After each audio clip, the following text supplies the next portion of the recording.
Bismillahirrahmanirrahim. Assalamualaikum warahmatullahi wabarakatuh. Anak-anak, apa khabar? So, hari ini saya menyambung lagi pelajaran 7, tanggungjawab sebagai hamba dan khalifah Allah, bahagian kedua dan insyaAllah bahagian terakhir kita untuk tajuk ini. Baik anak-anak, untuk pelajaran 7 bahagian kedua ni apa yang akan kita belajar? So, topik ketiga, sebelum ni kita dah belajar topik pertama dan topik kedua. So, hari ini kita akan belajar topik ketiga, iaitu 2.2.3, kepentingan melaksanakan tanggungjawab manusia sebagai hamba dan khalifah. Okey, so apa yang terkandung dalam topik ini? Pertama ialah ada beberapa kepentingan yang bila kita melaksanakan tanggungjawab sebagai hamba dan khalifah, kepentingan itu kita perincikan kepada 5 bahagian, iaitu pertama, kepentingan kepada agama.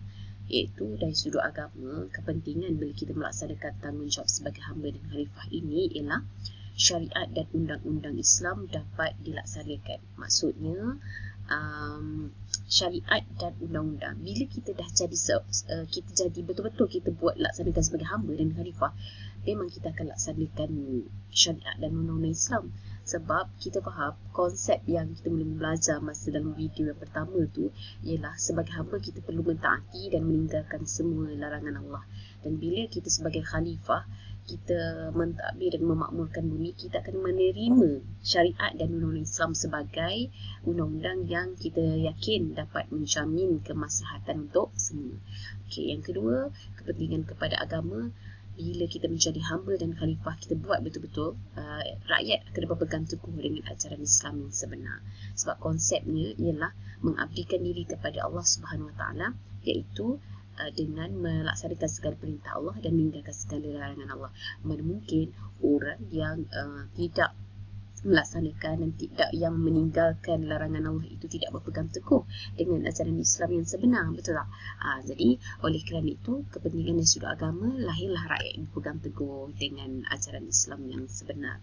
Baik anak-anak, kemudian yang ketiga dari sudut agama ialah nilai murni dan akhlak mulia dapat dipraktikkan oleh masyarakat. Maksudnya nilai baik, akhlak mulia akan dapat dibuatlah oleh masyarakat, sebab nanti dia akan merujuk kepada macam mana Rasulullah laksanakan dari sudut akhlak Rasulullah, dari sudut apa yang Allah Subhanahu Wa Taala perintahkan melalui Al-Quran, melalui wahyu, bagaimana akhlak yang sepatutnya kita laksanakan. Contoh dari sudut kebersihan, dari sudut kejujuran, amanah, dari sudut tutur bicara, dari sudut macam mana kita berdepan dan menghormati orang lain. Maka perkara-perkara itu akan dapat diamalkan oleh masyarakat kita.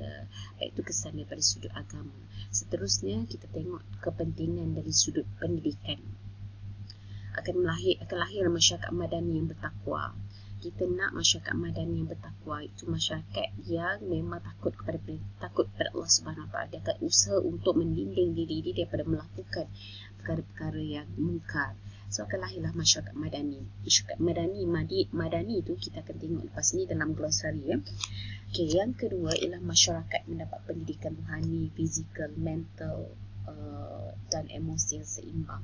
Maksudnya bila kita melaksanakan, oleh kerana kita tahu Islam ini adalah syumul, maka apabila dia menerima Islam secara keseluruhan, akan lahirlah masyarakat yang mendapat pendidikan rohani dari sudut dia dengan Allah Subhanahu Wa Taala, dari sudut fizikal juga, iaitu dari segi luaran, dari segi mental, macam mana dia nak menguruskan mental dia dan juga menguruskan emosi dia seimbang. Yang kena dengan falsafah pendidikan negara pun macam tu juga. Tapi sebenarnya apa yang tergaris itu memang bertepatan dengan kehendak Islam. Okey, apabila dia melaksanakan betul-betul lah, syaratnya dia mesti melaksanakan tugasnya sebagai hamba dan khalifah. Dan dari sudut hamba, dia akan dapat rohani, dia akan dapat emosi yang stabil, dia akan dapat mental pemikiran kita kan. Dan bila dikaitkan dengan macam mana dia melaksanakan tugas sebagai khalifah tadi, dikaitkan khalifah itu tidak lari daripada tugasnya sebagai hamba, akan seimbanglah perkara tersebut. Okey, yang ketiga, melahirkan tenaga pakar untuk mentadbir dan memakmurkan bumi. Oleh kerana masing-masing dah tahu tugasnya sebagai hamba dan khalifah, dia tak akan ada kecuaian dari sudut menuntut ilmu. Sebab dia tahu tugas dia bukan untuk dia mendapat gaji ataupun kemewahan semata-mata, tetapi adalah kerana tugas adalah untuk amanah besar dia untuk memberi kemaslahatan dan bermanfaat kepada masyarakat. Kalau dia sebagai doktor, dia akan cuba untuk menjadi doktor yang terbaik. Kalau dia jadi pakar sakit puan, dia akan cuba menjadi pakar sakit puan yang terbaik. Jadi begitulah anak-anak, apabila kesan dari sudut pendidikan juga akan ada usaha bersungguh-sungguh untuk menjadi orang yang hebat, orang yang pakar dalam sesuatu. Maka begitu kesan apabila kita melaksanakan tugas kita sebetul-betulnya sebagai hamba dan khalifah. Baik, seterusnya ialah kepentingan kepada politik akan lahir pemimpin yang berintegriti, yang amanah, yang tidak akan cuai dalam melaksanakan tugasnya, yang tidak akan berlaku korupsi. Kerana apa? Kerana dia sedar dia sebagai pelaksana amanah. Tugas sebagai pemimpin ini adalah pelaksana amanah. So dia akan memikirkan tugasnya sebenarnya selain daripada pelaksana amanah, dia adalah sebenarnya hamba Allah yang dia mesti patuh kepada perintah Allah. Dia kena tunaikan amanah apa sahaja tujuan Allah buat tugasnya sebagai khalifah itu, sebagai pemimpin itu dia akan cuba laksanakan sebaik mungkin. Yang kedua, kestabilan politik terjamin dan melancarkan urusan pentadbiran negara.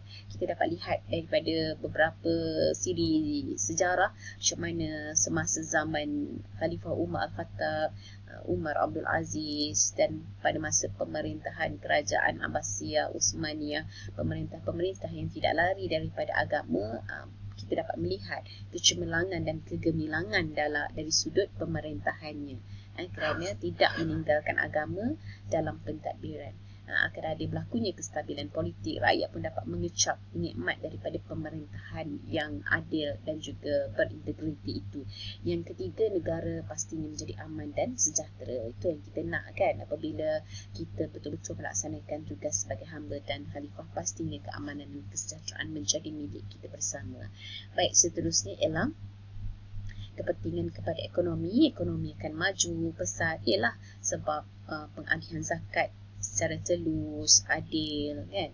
Kemudian tidak berlaku kezaliman dari sudut, mungkin tidak berlaku monopoli, tidak berlaku riba. Maka perkembangan itu sangat cantik. Berlakulah kepesatan dan kemajuan dari sudut ekonomi. Dan yang kedua, pembangunan negara dapat dijalankan dengan lancar. Pastinya pembangunan terancang. Bukannya pembangunan banyak, tapi dalam masa yang sama memberi kemusnahan kepada alam sekitar, itu kita tak mahulah. Tapi apabila kita melaksanakan tugas sebagai hamba dan khalifah, pastinya pembangunan negara itu berjalan dengan lancar, selamat dan memberi manfaat kepada keseluruhan masyarakat dan rakyat. Yang ketiga, merapatkan jurang ekonomi dalam kalangan masyarakat. Itu tidak berlaku yang kaya terlalu kaya, kemudian yang miskin terlalu miskin, terlalu besar jurang dia. Tapi bila kita berpegang kepada kita sebagai hamba dan khalifah, apa-apa tindakan kita lihat apa sebenarnya syariat telah putuskan dan kita patuh, maka insya-Allah tidak berlaku jurang ekonomi yang kaya terlalu kaya dan yang miskin terlalu miskin. Itu tidak berlaku macam itu. So itulah kepentingan bila kita menjadi hamba dan khalifah dari sudut ekonomi. Baik, seterusnya ialah kepentingan kepada sosial. Yang terakhir saya kira perpaduan dapat dikekalkan. Perpaduan dapat kita kekalkan oleh kerana masing-masing tahu peranan masing-masing, tahu menghormati, tahu berkasih sayang, tahu mengeratkan silaturahim. Dan yang kedua, masyarakat hidup dengan toleransi.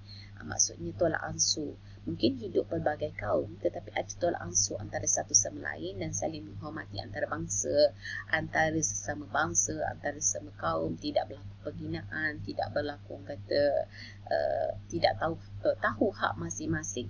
Agama ini apa hak yang dipatut dapat.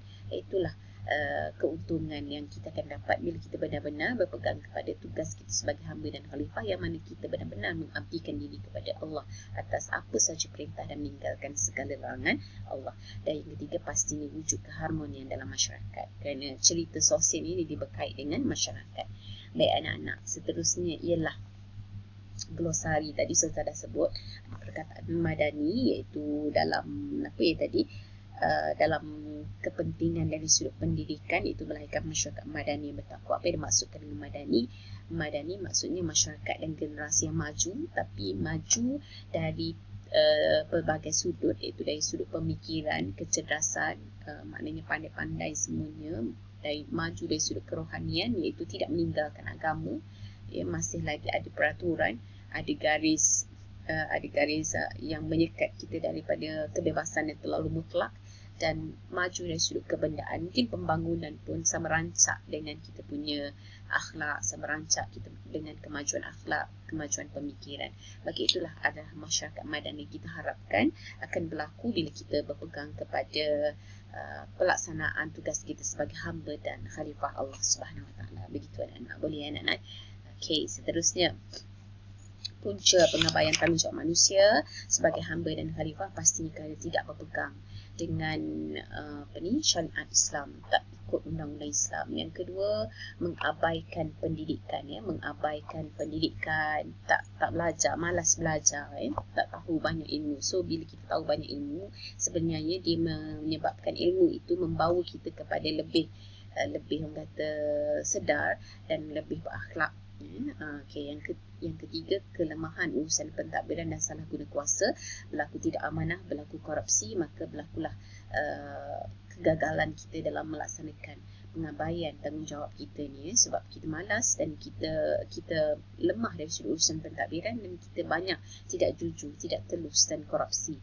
Dan yang ketiga, masyarakat memang bersikap pemalas dan memilih pekerjaan. So bila tak ada pekerjaan yang dia nak, ikut cita rasa dia tak bekerja, maka sepatutnya kita memiliki, orang kata, mungkin kita memiliki tukang kebun, tukang kayu, tukang jahit yang profesional, tapi kerana terlalu memilih pekerjaan, maka kita kekurangan tenaga tersebut. Itulah satu kerugian kerana malas dan memilih pekerjaan. Dan yang terakhirlah, hilang sikap menghormati antara masyarakat. Kita tak hormat antara satu sama lain, maka itu jugalah antara punca pengabaian tanggungjawab manusia sebagai hamba dan khalifah Allah. Seterusnya ialah kesan pengabaian tanggungjawab manusia sebagai hamba dan khalifah Allah ialah berlaku keruntuhan akhlak dan jenayah berleluasa pastinya. Itu yang kita tidak mahu. Yang kedua, masyarakat akan kekurangan ilmu dan jahil sebab tidak suka belajar, suka bersenang-senang tapi tidak suka berpayah-payah untuk mendapatkan ilmu. Jadi berlakulah kejahilan kat situ dan kesannya kepada masyarakat dan negara. Kemudian yang ketiga, hilang kepercayaan kepada pemimpin akibat korupsi, mungkin salah guna kuasa, dan akhirnya bila hilang percaya, kesan juga kepada negara. Banyaklah mungkin kerana ketidakpercayaan para pelabur nak datang melabur oleh kerana berlaku banyak sangat korupsi yang tidak sedap didengar, maka negara otomatik akan menjadi mundur, ekonomi tidak membangun dan berlaku perpecahan yang menimbulkan diskriminasi dalam masyarakat. Itulah kesan-kesan buruk akibat daripada pengabaian tanggungjawab sebagai hamba dan khalifah Allah Subhanahu Wa Taala.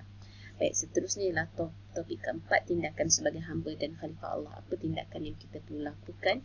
Pertama ialah kempen Kitar Semula. Antara tindakan supaya kita dapat bentuk diri kita untuk menjaga kebersihan, Kitar Semula barang-barang kertas, botol, tin, apa semualah. Yang kedua, memupuk masyarakat supaya mencintai dan menyayangi alam sekitar.